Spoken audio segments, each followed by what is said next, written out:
ఓం నమస్తే. ఆత్మీయులకు దేవదేవుని ఆశీస్సులు. ముందుగా అందరికీ భారత స్వాతంత్ర్య దినోత్సవ శుభాకాంక్షలు. భారతదేశానికి స్వాతంత్రం వచ్చింది, కానీ హిందూ దేశంలో హిందువులకు స్వేచ్ఛ లేకుండా పోతుంది అని చెప్పుకోవచ్చు. ఈ స్వాతంత్ర్యం అనేది మరి ప్రజలకి, ప్రజా నాయకులకు కూడా ధర్మబద్ధమైన జీవిత ఆచరణను ఇవ్వలేకపోతుంది అని చెప్పుకోవచ్చు. ప్రజలలో కొందరు, నాయకులలో కొందరు సనాతన ధర్మాన్ని ఆచరించకుండా పెడదోవలు పట్టడము, అనాదరణ చేయడము, ద్వేషించడము ఇట్లాంటివన్నీ చేస్తూ ఉన్నారు. ఇది సరైనది కాదు. తదుపరి ఆధ్యాత్మికవేత్త, తాత్వికుడు అయిన అరవింద్ ఘోష్ జయంతి శుభాకాంక్షలు. శ్రీకృష్ణ పరమాత్మ అన్నగారు అయిన బలరాముని యొక్క జయంతి శుభాకాంక్షలు. శ్రావణ శుక్రవారపు శుభాకాంక్షలు. రేపు శ్రావణ బహుళాష్టమి, శ్రీకృష్ణ జన్మతిథి, గోకులాష్టమి శుభాకాంక్షలు అందరికీ. కృష్ణం కమలపత్రాక్షం పుణ్యశ్రవణకీర్తనం వాసుదేవం జగద్యోనిం నౌమి నారాయణం హరిం. వాసుదేవ అనే ఈ నామవాచకానికి సర్వత్రా నివసించువాడు, సరువులలో నివసించువాడు, అన్నింటా తానుండేవాడు, తనలో అన్నీ కలిగినవాడు అని అర్థము. ఇక్కడ శ్లోకములో ఏం చెప్పారంటే జగద్యోనిం అని చెప్పారు. ఈ జగద్యోనిం అనే పదానికి జగత్తుకు మూల ఆధారమైన వాడు అని. చిన్నపిల్లలకి పాలు ఇవ్వడానికి ఆ పాలను గ్లాసులో పోసి అందిస్తాము. గ్లాసు పాలకి ఆధారము. అలాగే ఈ సమస్త జగత్తుకు కూడా వాసుదేవుడు ఆధారము అని మనకు అర్థమవుతా ఉంది.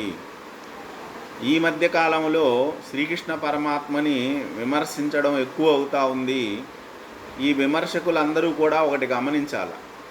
చిన్నతనంలోనే శ్రీకృష్ణ పరమాత్మ పూతనకు మోక్షం ఇచ్చాడు.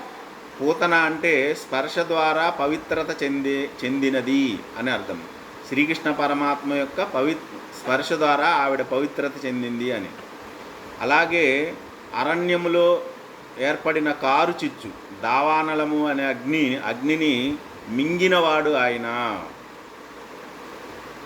ఆ తదుపరి మరి గూనిది అయిన కుబ్జకు మహాసుందర రూపాన్ని అనుగ్రహించినవాడు, ద్రౌపది మానరక్షకుడు ఇత్యాది అంశాలన్నింటినీ కూడా ఆయన యొక్క లీలలను మనం బాగా అర్థం చేసుకొని ఆ పరమాత్మ తత్వాన్ని మనం అర్థం చేసుకోవాలి. శ్రీకృష్ణ పరమాత్మ చేతిలో పిల్లన గ్రోవి ఉంటుంది.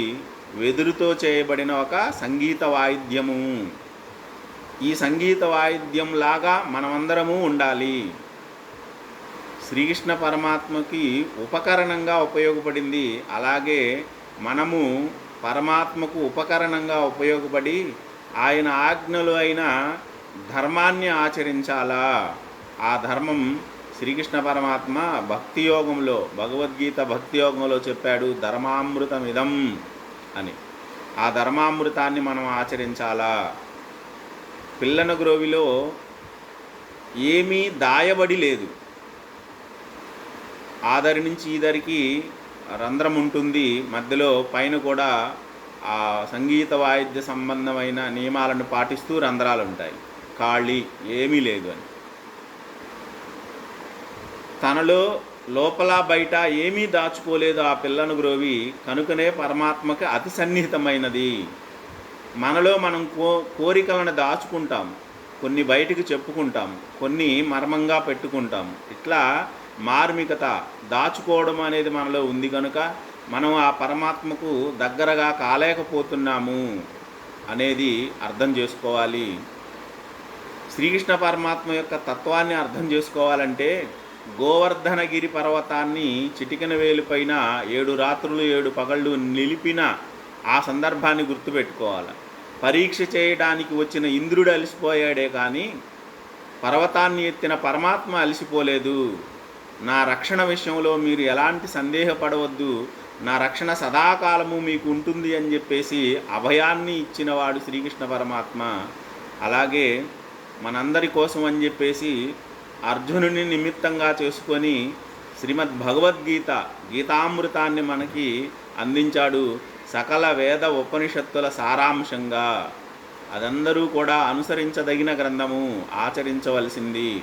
భగవద్గీతను చక్కగా పఠనం చేసుకొని అవగాహన చేసి మన జీవితంలో కొన్ని శ్లోకాలలో చెప్పిన విషయాలనైనా సరే పాటించడానికి మనం ప్రయత్నం చేసి ఆయన సద్గురువై మనకి అందించినందుకు గాను శిష్యులుగా మనము కృతజ్ఞతారూపంగా పరమ లక్ష్యము అయిన మోక్ష సిద్ధిని పొందడానికి ఆయన అనుగ్రహం కోసం మనం అందరం వేచి ఉందాముగాక. అందరికీ స్వస్తి. ఓం నమస్తే.